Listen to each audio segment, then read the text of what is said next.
औज़ु बिल्लाहि मिनश शैतानिर रजीम। बिस्मिल्लाहिर्रहमानिर्रहीम।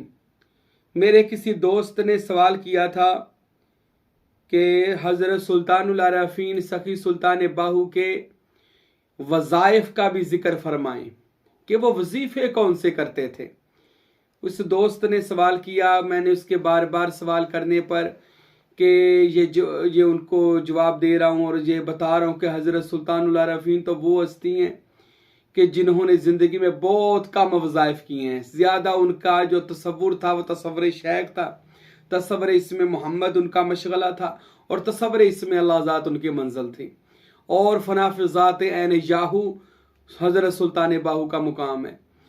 तो मेरे भाई के बार बार असरार करने पर अल्लाह ताला उस भाई को मज़ीद दराजा दोस्त को अता फरमाए, सुल्तानुल आरफ़ीन के इस वज़ाइफ का फैज़ अता फरमाए और जो भी इनके दिल की मुराद है उस मेरे भाई की पूरी फरमाए, आमीन सुम्मा आमीन।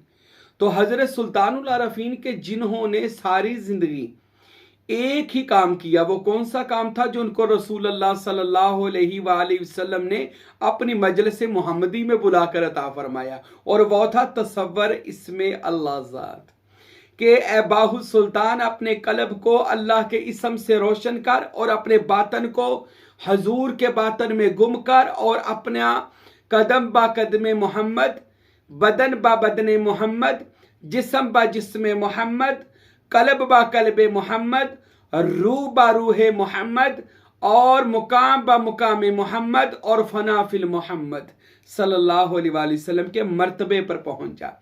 जो बाहु सुल्तान सारी जिंदगी फना फिर रसूल और फना फिल्लाह और बका बिल्लाह के मरातब पर फायज रहा हो, उस बाहु सुल्तान रहमतुल्लाह अलैह ने दुनिया में रहकर इस आलम नासूत में बहुत कम वज़ाइफ किए हैं। ज़्यादा वो अल्लाह की हजूरी में रहे, नबी करीम की मंजूरी में रहे, अपने शेख की तबाह में रहे और सारी ज़िंदगी लोगों को इसमें अल्लाह ज़ात के तसव्वुर करने का आर्डर देते रहे, हुक्म देते रहे। जिंदगी में बहुत ही कम सुल्तानुल आरफ़ीन ने वजीफे किए, लेकिन आज ये फ़कीर साईं महबूब पीर अपने मुर्शिद करीम की अता से हज़रत पंजतन पाक गौसे पाक सुल्तान बाहू और हज़रत फ़कीर नूर मोहम्मद और हज़रत फ़कीर अब्दुल हमीद कामिल सरवरी कादरी रहमतुल्लाह अलैह आपकी अता से ये फ़कीर बताएगा कि वो सुल्तानुल आरफ़ीन के ख़ास वज़ाइफ जो अल्लाह का वली हक बाहू करता रहा, अब हक बाहू को वो वजीफे यकीनन हजूर नबी पाक ने दिए होंगे, क्योंकि हक बाहू फरमाते हैं कि मुझे अल्लाह ने जे शरफ बख्शा है। नूरुल हुदा किताब में लिखा है कि हजूर पाक की रोजाना 9 जगह पर मजलिस मोहम्मदी लगती है, और सुल्तान बाहू फरमाते हैं इस फकीर को अल्लाह ने ये शरफ दिया है, मैं 9 मुकामात पर रसूल अल्लाह से मुलाकात करता हूँ और वो सब कुछ रसूल अल्लाह ही अता फरमाते हैं कि जिसको जो भी मिला मुस्तफ़ा से मिला, उनकी अल्लाह सखावत पे लाखों सलाम। तो हजरत सुल्तान बाहू को यकीनन ये वज़ाइफ रसूल पाक से मिले होंगे, और फिर उन्होंने इस वज़ाइफ को आगे लोगों को बताया कि लोगों ये वज़ाइफ कर लोगे तो अल्लाह कामयाब करेगा। अब मैं बताना ये चाहता हूं कि सुल्तानुल आरफ़ीन का जो वजीफा है वो आम वजीफा नहीं है, याद रखें। सुल्तान बाहू रहमतुल्लाह अलैह वो वली है कि जो वजीफे करते थे फिर उसको अपने ऊपर वारद करते थे, फिर उस वजीफे की मौकलात को जिंदा करते हैं, उसमें से वो रूह जो होती है अल्लाह ताला की उसको बेदार करते हैं और फिर वो लोगों में ट्रांसफर करते हैं। यानी वो सिर्फ पढ़ते नहीं है, वो उस पढ़ी हुई चीज का फैज भी लेते हैं और यही लोगों को आम करके देते हैं। क्योंकि सुल्तान बाहू फना फिल्लाह और बका बिल्लाह के मुकाम पर हैं, और इतना बड़ा फकीर जो होता है वो तो वैसे भी कोई बात कर दे, आम रूटीन की बात कर दे, अल्लाह उसकी आम रूटीन वाली बात में फैज डाल देता है। यानी वो अगर किसी बंदे को वैसे कह दे यार तू वली बन गया तो वली बन जाएगा, क्योंकि अल्लाह ने उनकी जुबानों को सैफुर रहमान बना दिया होता है। अल्लाह के अमर की वो नंगी तलवार बने होते हैं अल्लाह के वली जो होते हैं। तो सुल्तान बाहू रहमतुल्लाह अलैह वो आरफों का बादशाह, अगर वो किसी को वजीफा किसी काम के लिए बताएंगे तो यकीनन ये वजीफा बड़ा कामयाब व कामरान होगा। और इस फकीर ने भी देखा है ये बड़े कामयाब वजीफे हैं जो मैं आज आपको बताने लगा हूं। इसकी कुछ शरह जो फकीर नूर मोहम्मद साहब ने भी लिखी है और मेरे मुर्शिद करीम फकीर अब्दुल हमीद साहब ने भी कई बार इसकी वजाहत फरमाई है और इन वज़ाइफ को करने का हुक्म जारी किया है। तो वो वज़ाइफ क्या है कि हज़रत सुल्तानुल आरफ़ीन फरमाते हैं कि हर नमाज के बाद, पांचों नमाजें हर नमाज के बाद आप ये एक एक तस्बीह कर लिया करें। मैं बताने लगा हूँ, इसको लिख लें, याद कर लें, बार बार सुनकर रिपीट करें मेरे बयान को सुनकर और इसको लिखें। ये कह ले मैं आपको सुल्तान बाहू का फ़क्र का ख़जाना देने लगा हूँ, अल्लाह की कसम। ये वो वजीफे हैं जो आपकी ज़िंदगी बदल सकते हैं। जो बंदे कहते हैं ना रिज़्क़ नहीं आ रहा, तंगी नहीं जा रही, सख्ती नहीं जा रही, यार सिर्फ बातें ना करें, कुछ कर लें। सुल्तान बाहू फरमाते हैं और इन वजीफों को जिंदगी में थोड़ी सी मेहनत कर लें। सुल्तान बाहू फरमाते हैं ये वजीफे करने वाले के लिए आसमान जितना बड़ा दरवाजा रिज़्क़ के लिए खुल जाएगा। कितना बड़ा आसमान है तो इतना बड़ा दरवाजा खुलेगा, रिज़्क़ ऐसे अल्लाह ताला उस बंदे पर नाज़िल फरमाएगा कि वो खुद बंदा कहेगा कि वल्लाहु खैरुर राज़िकीन। जैसा हजरत मरियम अलैहिस्सलाम ने कहा, अल्लाह जिसे चाहता है बेहिसाब रिज़्क़ अता फरमाता है। और हजूर नबी पाक सल्लल्लाहु अलैहि वसल्लम का भी फरमान याद रखना है। हजूर पाक ने फरमाया है रिज़्क़ लेना चाहते हो तो अल्लाह की राह में खैरात करना सीख लो, अल्लाह की राह में भी दिया करो। ये अल्लाह से तिजारत है। जो अल्लाह की राह में देना बंद कर देता है, अल्लाह उसके रिज़्क़ को भी बंद कर देता है। तो अल्लाह की राह में भी दिया करें और अल्लाह की राह में देते रहेंगे आपको अल्लाह ताला सारी बीमारियों से, परेशानियों से अल्लाह बचाए रखेगा। क्योंकि आपके पैसे पहले ही अल्लाह की राह पे लगे होते हैं कि ये पैसे मैंने खुदा के रास्ते पर देने हैं। तो ये भी साथ साथ रखा करें, इसको ना भूलें। और आइए अब हम सुल्तान बाहू का उस फैज़ को, उस खजाने को बयान करते हैं। ये आप पांचों तस्बीहें इकट्ठी भी कर सकते हैं और आप 5 वक्त नमाज के बाद भी ये तस्बीह कर सकते हैं। रिज़्क़ में बरकत, सेहत में बरकत, परेशानी दूर, बल्कि जो दुआ किया करेंगे अल्लाह ताला आपकी दुआ को मुस्तजाब करेगा।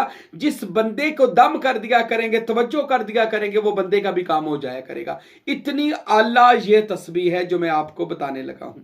हजरत सुल्तानुल आरफ़ीन सुल्तान बाहू रहमतुल्लाह अलैह आपने इन कलमों के इरशाद फरमाया कि पहले आपने यानी फजर के बाद कर लें, फिर एक जोर के बाद, असर के बाद, मगरिब के बाद, इशा के बाद। अगर नई पांचें पढ़ी जाती दिन में पांचों तस्बीहें इकट्ठी भी आप कर सकते हैं।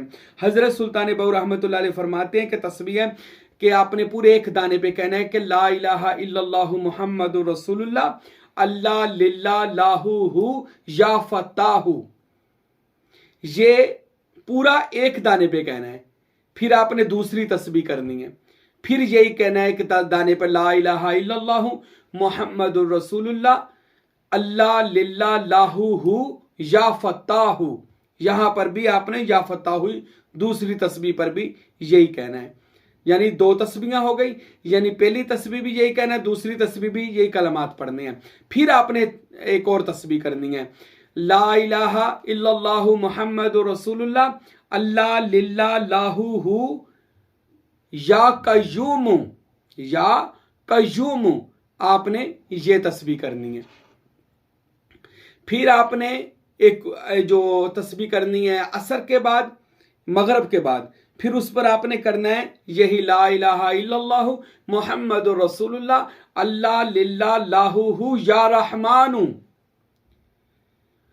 फिर आपने इशा के बाद जो तस्बीह करनी है ला इलाहा इल्लल्लाहु मुहम्मदुर रसूलुल्लाह अल्लाह लिल्ला लाहू हु या रहीमु या गफूरो, या रहीमो या गफूरो। ये लिख लें। ये 5 बार मैंने कलमा शरीफ पढ़ा है और साथ अल्लाह लिल्ला लाहू और अल्लाह के किस्म को लगाया गया है। ये सुल्तान बाहू का मामूल था। वो आप हर नमाज के बाद एक एक तस्बीह इन सब की एक एक रूटीन के साथ तस्बीह किया करते थे। और सुल्तान बाहू को अल्लाह ने जो जारी तो दौलत जो दी थी ना, अल्लाह ने उनको जो बातनी दौलत इल्म इरफान की अता कर दी थी ना, अपने फैज़ की और अपनी ताकत की अता कर दी थी। आज पूरी दुनिया उनसे फैज़ ले रही है और ये फ़कीर हकीर भी उनके दर का, सुल्तान बाहू के दर का फ़कीर है जो ये फैज़ आम कर रहा है।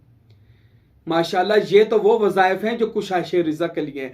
और फिर एक सुल्तानुल आरफ़ीन फरमाते हैं कि एक ऐसा वजीफा जो आपको दुनिया से बेनियाज कर देगा, और ये भी रिज़्क़ के लिए है और अज़ाब कब्र के लिए, अजाब कब्र और कब्र की वहशत को दूर करने के लिए, मदाने माशर की वहशत को दूर करने के लिए, दुनिया में मौत की वहशत को दूर करने के लिए, और रिज़्क की कुशैदगी के लिए। रिज़्क में बरकत, अजाब मौत, अजाब कब्र, अजाब जहन्नम और क़यामत का और माशर का खौफ खत्म करने के लिए सुल्तान बाहू फरमाते हैं ये तस्बीह भी आपने किया करनी है। वो क्या तस्बीह है? बिस्मिल्लाहिर्रहमानिर्रहीम। ला इलाहा इल्लल्लाहुल मालिकुल हक्कुल मुबीन मुहम्मदुर रसूलुल्लाहि सादिकुल वादिल अमीन। ये वो तस्बीह है, अल्लाह ताला मुझे और आपको मदीना पाक की ज़ियारत नसीब फरमाए, जब आप मवाजा शरीफ के सामने हजूर की जाली मुबारक पर अस्सलातु वस्सलामु अलैका या सय्यदी या रसूलुल्लाह पेश करने के लिए जाएंगे, हजूर को सलाम अर्ज करने के लिए जाएंगे, तो हजूर कमली वाले महबूब की जाली मुबारक के ऊपर सोने के साथ ये आया मुबारक लिखी हुई है, हजूर की जाली पर अल्लाह मुझे और आपकी इसकी ज़ियारत की तौफीक दे कि ला इलाहा इल्लल्लाहुल मालिकुल हक्कुल मुबीन मुहम्मदुर रसूलुल्लाहि सादिकुल वादिल अमीन। सुल्तानुल आरफीन का और सूफिया का ये वजीफा रहा है, ये आपको बचा सकता है हर तरह के नागहानी अजाब से, आफात से। इसको भी अपना वजीफा बना ले, फजर के बाद इसकी बस एक तस्बीह कर लिया करें, इसके अव्वल आखिर 11-11 बार दुरूद शरीफ पढ़ लिया करें। अल्लाह अकबर। मेरे दोस्तों, मेरे भाइयों, ये वो वज़ाइफ हैं जो सुल्तानुल आरफीन से मनकूल है, मनसूब है। मैंने वो वज़ाइफ आपको बता दिए। अल्लाह की कसम खाकर कहता हूं, ये वज़ाइफ आप कर लेंगे ना, अल्लाह आपको कामयाब व कामरान फरमा देगा। अल्लाह के जिक्र के लिए ये कसम खाना भी जायज़ है, क्योंकि ये हक और सच है। और मेरे दोस्तों, मेरे भाइयों, ये वो वजीफे हैं जो अल्लाह के वलियों से मंसूब है। और जो चीज़ वली से मंसूब होती है ना, वो बरकत वाली हो जाती है, वो हुर्मत वाली हो जाती है, वो कदर वाली हो जाती है, और वो मकबूल खुदा हुई होती है। इन वज़ाइफ को अपना जिंदगी का मामूल बना लें। अल्लाह ताला से दुआ है, खुदावंद अकबर हम सबको हज़रत सुल्तानुल आरफीन और दीगर औलिया अल्लाह के वज़ाइफ को अपनी जिंदगी के मामूल में लाने की मालिक तौफीक अता फरमाए। वमा अलैना इल्लल बलागुल मुबीन।